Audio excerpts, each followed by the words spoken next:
Ever wondered how your computer renders amazing 3D graphics? Or how data scientists sift through mountains of information to find patterns? Well, the secret ingredient is often a beautifully simple tool, the matrix. You've probably seen them around. These grids of numbers are the absolute bedrock of linear algebra, but they're not always understood. Today, we're going to change that. So, here's our game plan. We'll start with the absolute basics. What even is a matrix? Then, we'll take a quick tour of the matrix zoo to meet the most common types.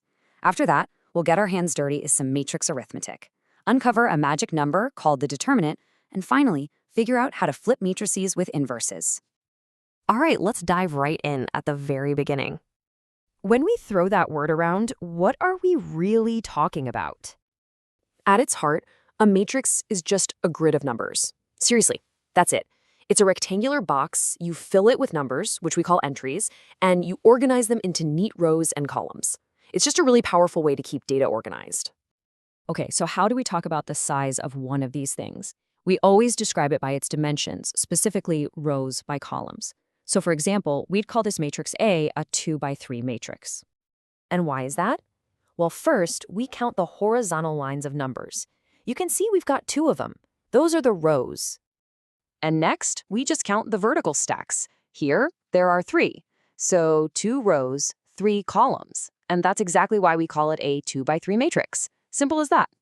Now, to find a specific number inside the matrix, we give it a unique address. Think of it like a coordinate system. The notation we use is A with a subscript ij, where I is the row number and j is the column number. So in our example, if we wanted to find A1, 2, we'd go to the first row, second column, and bam, there it is, -2. Okay, now that we've got the basic anatomy down, let's take a little trip to the matrix zoo. We're about to meet some of the most important and common species of matrices you'll find out in the wild. First up, the most common animal in our zoo, the square matrix. And yeah, no tricks here, it's exactly what it sounds like. It's any matrix where the number of rows is the exact same as the number of columns, giving it a perfect square shape, like a 2 by 2 or a 5 by 5. Okay, now this next one is a real VIP in the matrix world. It's a special type of square matrix called the identity matrix. It's got 1s running all the way down its main diagonal and 0s literally everywhere else. And its superpower? In matrix multiplication, it acts just like the number 1. Anything you multiply by it stays exactly the same. It's super important. Then we've got these two, which are kind of like mirror images of each other, upper and lower triangular matrices.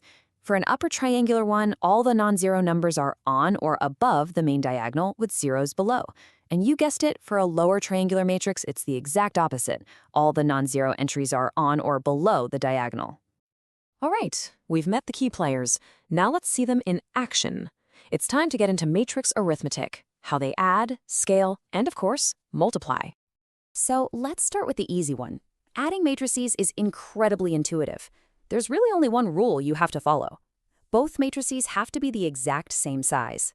If they are, you just add the numbers that are in the same spot. Top left gets added to top left, bottom right to bottom right. You get the idea. It really is that straightforward. Multiplication, though, well, that's a whole different ballgame. It's not as simple. It follows this special row by column rule. To get just a single number in your final answer, you take an entire row from the first matrix and an entire column from the second one. You multiply their corresponding parts, and then you add all those little products together. Yeah, it's a bit of a workout, but this is where the real magic of matrices happens. And this leads to probably the single most important and maybe weirdest rule about matrix multiplication. You know how 3 times 5 is the same as 5 times 3? Forget that. With matrices, the order matters a lot. Multiplying matrix A times B will almost always give you a completely different answer than B times A. It's a fundamental rule you've just got to remember. Okay, so it turns out that every single square matrix has this kind of magic number hidden inside it. It's a single value that tells us a ton about the matrix's properties. This number is called the determinant, and it's like a secret key that unlocks a matrix's secrets.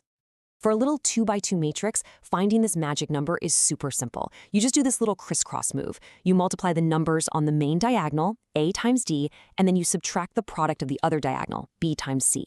That's it, AD minus BC. This one little number holds a surprising amount of power. Now, this number isn't just for fun. It has some really useful properties. For instance, the determinant of a product of matrices is just the product of their determinants. And here's a great shortcut. For any triangular matrix, upper or lower, the determinant is just the product of the numbers on its main diagonal. That can save you a ton of work. All right, we're on the home stretch now. We've done addition, we've tackled multiplication, but what about division? Well, in the world of matrices, we don't really divide. Instead, we do something much cooler. We multiply by the inverse. The inverse of a matrix A, which we write as A with a little -1 exponent, is basically the undo button for that matrix. It's the one unique matrix out there that, when you multiply it by A, gets you right back to that special identity matrix we met earlier. It's the ultimate reset button. So how in the world do you find this thing? Well, one of the classic methods is called Gauss-Jordan elimination. You basically stick your matrix and the identity matrix side by side. Then, using a few simple row operations, you slowly transform your matrix on the left into the identity matrix. As you do that, the matrix on the right magically transforms into the inverse. And this is where it all comes together. The big aha moment that connects our last two topics. How do you know if a matrix even has an inverse? How do you know if it's invertible? You check its determinant. A square matrix has an inverse if and only if its determinant is not 0. That simple test is one of the most powerful and important ideas in all of linear algebra. So look how far we've come. We started with just a simple grid of numbers, and we've ended up with this powerful system for adding, multiplying, and even inverting them. It's an entire language for describing complex systems. So the real question is, what secrets of graphics, data science, and physics are we going to unlock next with them?